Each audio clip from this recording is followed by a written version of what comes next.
एक नहीं 7 शतकों से हिल गया पूरा क्रिकेट जगत। एक ही दिन पांड्या संजू ने निकाली कसर, गेंदबाजों का किया बल्लेबाजों ने ऐसा हाल, हर कोई देखकर रह गया हैरान। किसी ने 19 तो किसी ने 20 से ज्यादा लगाए चौके छक्के, फैंस भी देखकर रह गए हक्के बक्के। लेकिन पांड्या की पारी ने इंडियन क्रिकेट को हिलाया, संजू सैमसन ने फिर से डंका बजाया।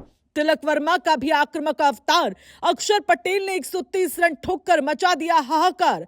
पूरे क्रिकेट जगत ने छाई भारत के बल्लेबाजों की चर्चा, उड़ाया एक दो ने नहीं बल्कि 7 ने गर्दा। ये खिलाड़ी नहीं आग का गोला है, मैदान में उतरते ही बन जाते भड़कते हुए शोला है। गेंदबाजों का करते हैं ऐसा हाल, देखकर दंग रह जाते हैं कप्तान। जी हां, टीम इंडिया में वैसे तो बहुत सारे बल्लेबाज हैं, लेकिन इन दिनों विजय हजारे में पांड्या से लेकर संजू सैमसन ने ऐसा तहलका मचाया जिसकी गूंज पूरे विश्व क्रिकेट में सुनाई दे रही है। सिर्फ यही नहीं, एक ही दिन में 7 शतक ठोककर बल्लेबाजों ने गेंदबाजों की लाइन लेंथ बिगाड़ कर रख दी, जिसने फैंस को भी हैरान कर दिया। जो गेंदबाज खुद को तुर्रम खां समझ रहे थे, उनको ऐसा झटका लगा है जिसने क्रिकेट के गलियारों में चर्चा छेड़ दी है।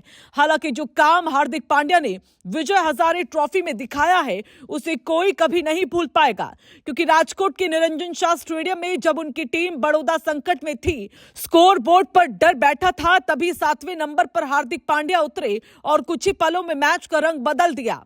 उधर केरल के लिए संजू ने ओपनिंग में उतरते ही संदेश दे दिया कि आज रनों की बरसात होगी और चौके छक्के फैंस को देखने को मिलेंगे। दोनों की बल्लेबाजी में गुस्सा भी था और सुकून भी, ताकत भी थी और टाइमिंग भी। बता दें, हार्दिक पांड्या की पारी किसी तूफान से कम नहीं थी। जब विकेट गिरते जा रहे थे तब उन्होंने धैर्य दिखाया, फिर अचानक आक्रमण का बटन दबा दिया। विदर्भ के खिलाफ एक ओवर में 34 रन निकले और 5 छक्के लगातार लगाए। स्टेडियम में सन्नाटा और तालियों की गूंज साथ साथ थी। लिस्ट्रे करियर का पहला शतक सिर्फ 68 गेंदों में पूरा हुआ, फिर भी हाथ नहीं रुका। 92 गेंदों में 133 रन बने और बड़ौदा 270 से आगे निकल गया। ये सिर्फ रन नहीं थे, बल्कि मैसेज था कि दबाव में भी मैच पलट सकता है। दूसरी तरफ संजू सैमसन ने केरल को शुरुआत में ही जीत की राह दिखा दी।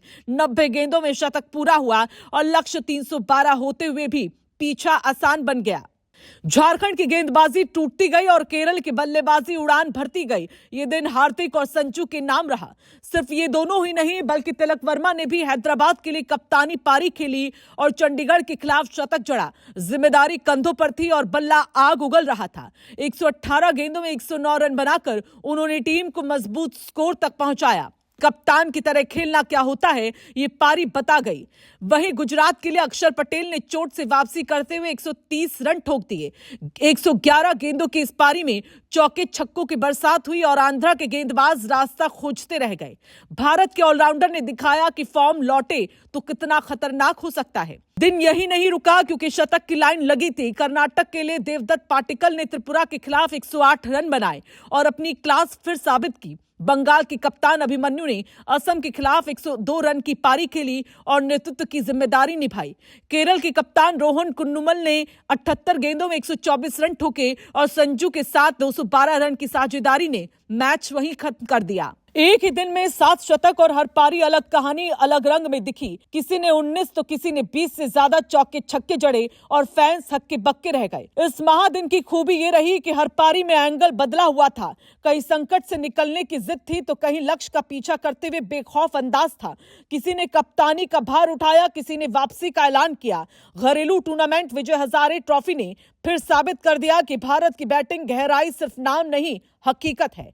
गेंदबाजों के लिए यह दिन सख्त सबक बन गया, क्योंकि लेंथ और लाइन दोनों बेअसर दिखी। मैदान छोटे नहीं हुए थे, बल्कि इरादे बड़े हो गए थे।